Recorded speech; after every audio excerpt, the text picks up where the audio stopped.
So I had to run into town yesterday, and it looks like the woodcutter guys were back, and they knew I was going to run into town, and I told them it was fine to be out here on the property. But you can see where there is now a stump there.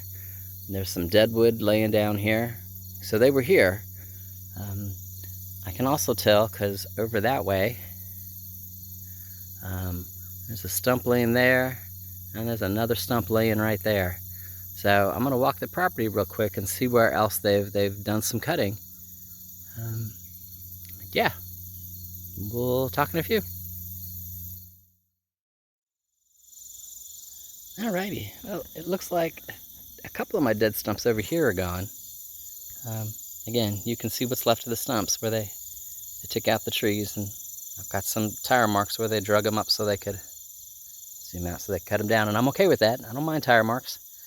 They didn't take that tree. Hopefully they'll come back and get him. So, but I'm liking the look of it.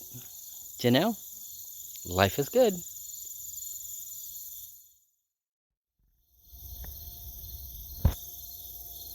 Alright, well here's the first one they were cutting down.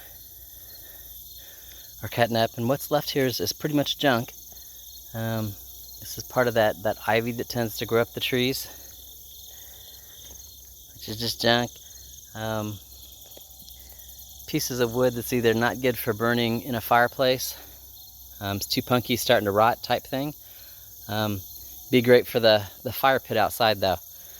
So we'd already discussed that when they'll leave stuff like that, and that way I can decide what I want to do with it, whether put it in the compost pile or do some hugelkultur with it in the gardens, or outright just burn it when I burn trash.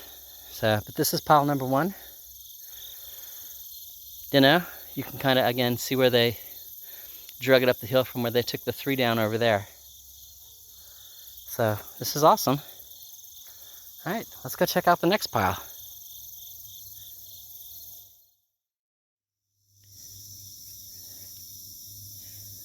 So here's the next one.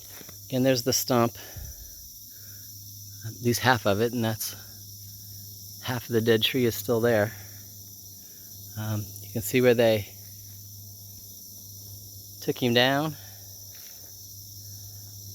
He kind of crashed over in the in my debris pile, which I'm still okay with because that just knocks some stuff down.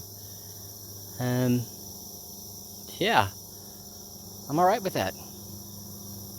You know?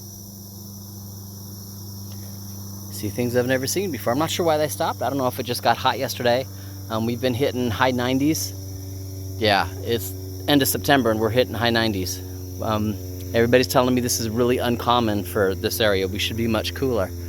So, I won't lie, I've given the guys permission, you know, come out here in the morning and do what you can, and, you know, when it gets too hot, y'all leave. You know where to come back and start the next day. So, yeah. Yeah, you can tell though that some of the stuff's dying back even though I've not trimmed it, which is good because that way I can get into the wood pile mess that's already there. That is such a mess. Depending upon, I'm gonna say whether or not there's a hornet or a wasp nest in there, will depend on whether or not I just burn it all instead of actually clean it up, so that way I can burn the nest out. I say that because I'm gonna pop back up to where they were working the other day, and I'll zoom in on where the hornet's nest was up there that they disturbed and had to move and wait for the nest to calm down. So anyway, there's another one getting ready to come down. And over here there's several. There's that one there that they've started. There's the one next to it. You can see it, it's dead. There's the one right there, kind of centered on the screen. It too is dead. And there's the one right there. It too is dead. So I mean, there's several dead ones back here that they're going to be taken off. And we had already discussed that literally half of this grove here that's treed also gets to come down, because this is where that junk pile is. Most of it so far looks like it's wood. There's not a lot of trash. There is a door and some other stuff in here. I've already seen it, but most of it is wood. If I burn it, I just get potash to go back into the ground, which helps. Yeah. So we'll see.